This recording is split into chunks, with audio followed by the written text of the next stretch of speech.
तो इस एपिसोड की शुरुआत में हम उन तीनों को देखते हैं जो कि बहुत आगे जाने के बाद एक घाटी के सामने रुकते हैं और वहां आने के बाद ब्लड एंड किंग कहने लगता है कि यहीं पर ही मेरे एंसेस्टर थे, लेकिन अब का मुझे नहीं पता कि वो कहां पर चले गए, लेकिन हम अंदर जाकर देख सकते हैं। जिसे देखने के बाद वो एम्परर कैट चैनसाओ से कहने लगता है कि मुझे यहाँ पर बहुत सारे ह्यूमन मार्शल किंग्स के होने का महसूस हो रहा है। जिसे देखने के बाद वो तीनों अब अंदर चले जाते हैं और अंदर वो सारे उन सारे मार्शल किंग के सामने खड़े हो जाते हैं और वो सारे martial king blood and king को जानते हैं क्योंकि वो उसी डायनेस्टी से है। तो वो कहने लगते हैं कि तुम यहाँ पर क्या कर रहे हो, तुम तो सैन युचेन और बाकी सबको प्रोटेक्ट करने के लिए गए थे, लेकिन तुम लाए भी तो किसको, हमसे निचली डायनेस्टी के बंदे को जिसको तुम मारकर हमारे एंसेस्टर के सामने ये साबित करोगे कि तुम ताकतवर हो, है ना। और अब ये देखकर ब्लड एंड किंग उन पर चिल्लाते हुए कहने लगते हैं कि तुम पागल तो नहीं हो गए हो, चुप हो जाओ। जिसे देखने के बाद वो गुस्से से कहने लगते हैं कि तुमने क्या खाया है जो तुम इतना तीखा बोल रहे हो। और पीछे एक और मार्शल किंग कहने लग जाते हैं कि तुम मुझसे ऐसे कैसे बात कर सकते हो, एंसेस्टर ने तुम्हारी स्ट्रेंथ देखी थी जो कि बहुत अच्छी थी, इसलिए उन्होंने तुम्हें अपने साथ कर लिया था, लेकिन अब मुझे लगता है कि तुम बिल्कुल भी नहीं क्वालिफाई हो पाओगे सीक्रेट रील्म के लिए। और अब ये देखकर पीछे एम्परर कैट कहने लगता है कि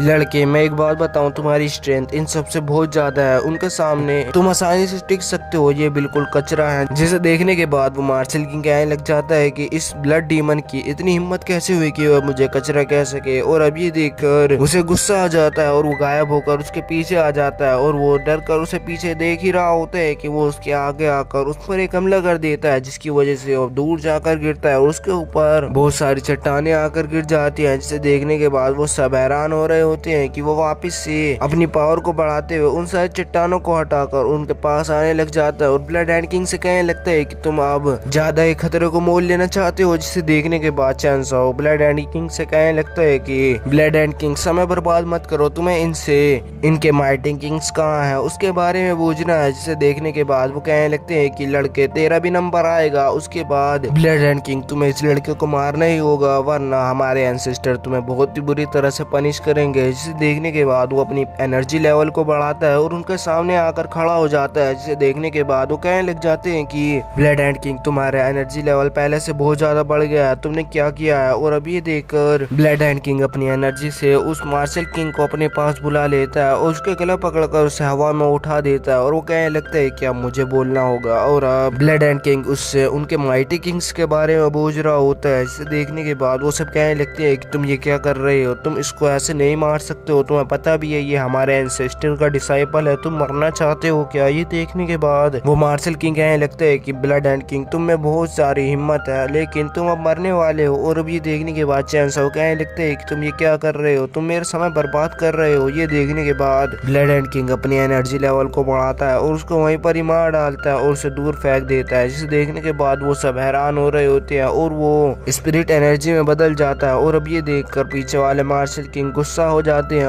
और वो मार्शल किंग एक बहुत बड़ी फॉर्मेशन बनाकर उसमें से एक बड़े स्पिरिचुअल हैंड से ब्लड डीमन किंग पर हमला करवा देते हैं। जिसे देखने के बाद ब्लड डीमन किंग भी अपने ब्लड एंड फॉर्मेशन से उसको रोकने की पूरी कोशिश कर रहा होता है और वो उसको आसानी से रोक पा रहा होता है। जिसे देखने के बाद वो सब हैरान होने लग जाते हैं और वो भी, क्योंकि ब्लड एंड पहले उसकी फॉर्मेशन को नहीं रोक पाता था और अब वो हंसने लग जाता है और उसको वहीं पर ही ब्लास्ट कर देता है, जिसकी वजह से वो पीछे जाकर गिर जाता है। और अब वो मार्शल किंग फिर से खड़ा होता है और वो कहने लगता है कि मुझे पता है कि तुम 7th लेवल की मिडिल स्टेज पर हो, लेकिन तुम मेरी आंखों में अब भी एक लो लेवल के मार्शल किंग हो। और अब ये कहते हुए वो अपनी एनर्जी को ही बढ़ा रहा होता है और उसकी स्पीड भी बढ़ जाती है। और अब ये देखकर वो हवा में उड़कर एक बहुत बड़ी फॉर्मेशन को बना देता है और उसमें से बहुत सारे स्पिरिचुअल हैंड से उस पर हमला करवा देता है। और ब्लड एंड किंग उसे देखकर कहने लगता है कि तो मैं तुम्हारी नजर में बहुत ही शांत किस्म का होऊंगा। और अब वो बहुत ही तेज तेज से हंसने लग जाता है और वो कहने लगता है कि चलो मैं तुम्हें दिखा देता हूँ कि असल में मैं कैसा हूँ। और वो अपनी एनर्जी को बढ़ाकर उसके सारे हमलों की तरफ बढ़ने लग जाता है और उसके सारे हमलों से बचकर उसके पास आकर कॉम्बैट करने लग जाता है, लेकिन वो पीछे हट जाता है। और अब ये देखने के बाद वो मार्शल किंग उस पर फिर से हमला करने के लिए आगे बढ़ रहा होता है। ये देखकर वो एनर्जी को और बढ़ाता है और उसको रोकने लग जाता है। जिसे देखकर वो सारे हैरान होने लग जाते हैं और यहीं पर यह एपिसोड खत्म हो जाता है।